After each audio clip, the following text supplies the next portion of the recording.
Hi and welcome to my channel. I am very excited to share my journey as well as my advice and support for everyone working on their healing journey and working to achieve their highest self. In today's video, we're going to be breaking down the fundamental components to self-love and the foundation in order to have a self-love that is not only pure, but that will also withstand the test of time for your life's journey. The first step is consistency. This is mindset consistency, not necessarily actionable consistency. What this means is you're making sure every day you're in the mindset of who you're working to become and goals you are setting to achieve, whether that be through reading, journaling, writing, sharing information, researching, speaking and conversating with others. The consistency is the conglomerate of building progressive daily habits that change you into who you are. That is why it's not necessarily action-based, but it is based on the information and material you are acquiring. Our second step is positive self-talk.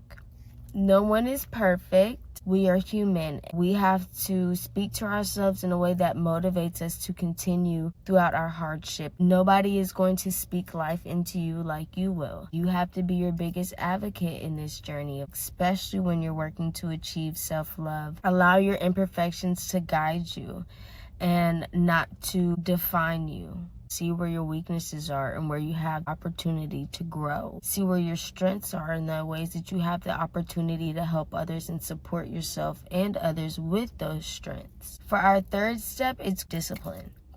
Now, this is not the rah, get it done discipline, okay? You need to feed into yourself with both relaxation and work. Find a way to reward yourself for disciplining yourself. We're not looking at discipline as a negative thing. We're looking at it as a guiding map. When you discipline yourself and give yourself reward, you see what you will work for, and you see what it is that is more so subliminal and surface level.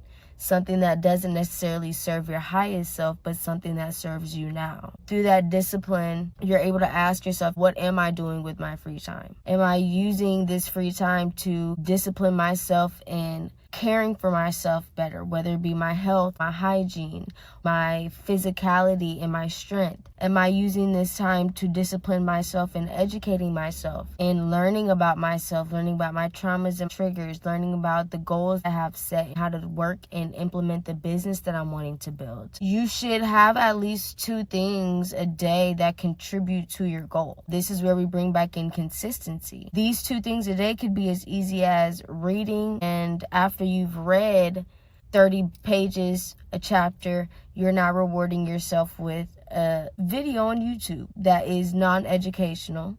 That way, once you finish it, you can go back to watching an educational YouTube video. Now you've gotten a reward within 2 disciplinary points. Discipline is not something that I want people to keep viewing as hard and strenuous. It's not unless you make it. Our fourth step is grace. Progress is not linear. Perfection is linear. We are human, therefore we are not perfect. You will not be perfect in your consistency, your positive self-talk, and your discipline, nor are you meant to. We are human. There are going to be times where you may be more consistent, however your self-talk isn't as positive. You have to allow yourself to get comfortable with being an amateur to become a master again. Be an amateur at learning yourself. Be an amateur at loving yourself. Be an amateur at showing up for yourself. An amateur at educating yourself. Be able to be willing to reduce down to that apprentice level where you're learning and you're acquiring the skills to become that master. That brings us to number 5. Research questions and answer them from within yourself. We were not made to have answers. We were made to seek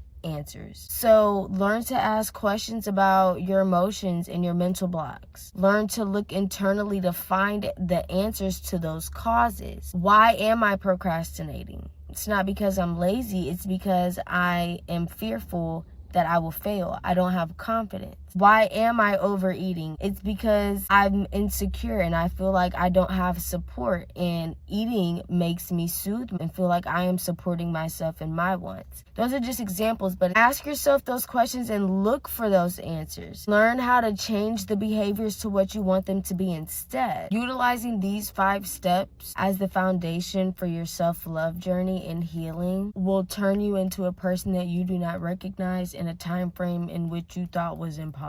I'm living it. I'm speaking it as testimony. The reason I'm making this channel is because when I was searching for my healing journey, rarely did I ever find individuals who were showing the examples over than just giving broad ones. That brings us to the end of today's video. Comment down below 1 to 2 things that you learned from this video, and do like and subscribe for more videos in the future. Have a great day, be blessed, and be loved.